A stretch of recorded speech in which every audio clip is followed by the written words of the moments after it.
రకాల చర్మ సమస్యలకు శాశ్వత పరిష్కారం ఈ శ్రీత 9281458181. మరి నేను మా అన్నయ్య గారిని విభేదించి మరి వచ్చాను రాజకీయాల్లోకి. మా అన్నయ్య గారు కాంగ్రెస్ నుండి బయటకు వచ్చాను నేను. బంధుత్వం వేరు, రాజకీయం వేరు. అన్నదమ్ములు వేరు, రాజకీయం వేరు. కానీ సమస్య ఏమైపోయిందంటే ఎలా చెప్పుకొని నేను ఇవన్నీ బయటికి. కానీ ఇట్లాగే నన్ను ప్రతిసారి అందరూ ముందర కాళ్ళకి బంధాలు వేసి వేసి వేసి వేసి నాకు నిస్సత్తు వచ్చింది. అరే ఏదైనా ఒక మంచి చేద్దామంటే దగ్గరోళ్ళే కూర్చొని ముందుకు వెళ్ళనివ్వరేంటి.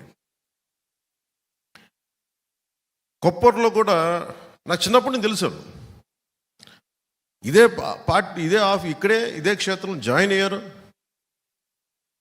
ఇద్దరు కజిన్స్. ఇద్దరు నాకు ఆల్మోస్ట్ 16-17 ఏళ్ళ వయసు నుంచి తెలుసు నాకు. నేను ఇప్పుడు అప్పుడప్పుడు కొప్పరికి వెళ్ళేవాడిని సమ్మర్స్లో, వాళ్ళ ఇంట్లో ఉండేవాడిని. వాళ్ళ నర్సపూర్లో థియేటర్ కూడా ఉండేది. ఆ ఇద్దరు కజిన్స్ మధ్య కూడా ఒకరి మీద ఒకరికి పాపం వైసీపీకి వెళ్ళిపోయాడు ఆయన, మన పార్టీలో జాయిన్ అయ్యి. ఆ అబ్బాయి మన పార్టీలో ఉన్న కజిన్ మీద కేసులు పెట్టేశాడు. అరే అందరు కజిన్సే కదా, మీరు ఇంత SC/ST అట్రాసిటీ కేసు పెట్టేశాడు. ఇద్దరు కాపులే. నాకు అనిపించింది ఇది ఎటు వెళ్తున్నామని. దీనికి ప్రేరణ ఎవరు? మనుషుల్ని విడగొట్టేవాడు జగన్. జగన్ తాలూకు విష లక్షణం, విష సంస్కృతి కుటుంబంలోకి, అన్నదమ్ములకు కూడా వెళ్ళిపోయింది. నువ్వేది చూపిస్తావో అదే నీకు తిరిగి వస్తాయి. జగన్ కుటుంబాన్ని విచ్ఛిన్నం చేయాలనుకున్నాడు,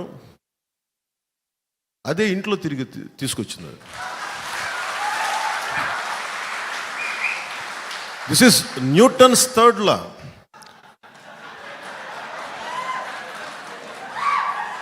నువ్వేది చెయ్యాలనుకుంటావో చర్యకి ప్రతిచర్య ఉంటుందంట. అదేదో న్యూటన్ అదే స్పిరిచువల్ లా, అది నాట్ జస్ట్ ఫిజికల్ లా.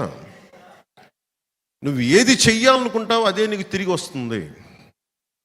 నువ్వు నేర్పిన విద్య నీరజాక్ష అంటావు. పాపం రాజశేఖర రెడ్డి గారు చాలా కష్టపడి డబ్బులు సంపాదించారు. అన్ని వేల కోట్లు సంపాదించి పాపం ఇద్దరు బిడ్డలకి సమానంగా ఇస్తే ఆ సంపాదన ఇవ్వలేదు చెల్లికి. చాలా బాధ కలిగించే అంశం ఇది. సాక్షి పేపర్లో వాళ్ళకి రావాల్సిన వాటా ఉంది, ఇవ్వలేదు. భారతీయ సిమెంట్స్లో ఇవ్వాలి వాటాలు, ఇవ్వలేదు. పాపం ఆవిడ ఈ రోజున పడుతున్నాయి. ఎంత నిజం బాధ వేసింది. పాపం మరి ఇవ్వాలి కదా, సొంత చెల్లికి ఇవ్వాలి, ఇవ్వడం. సొంత చెల్లికి ఆస్తి ఇవ్వనోడు మనకి ఎలా వాటాలు పంచుతాడబ్బా? మీరు ఆలోచించండి. మాట్లాడితే భయపడతా ఉంటారు.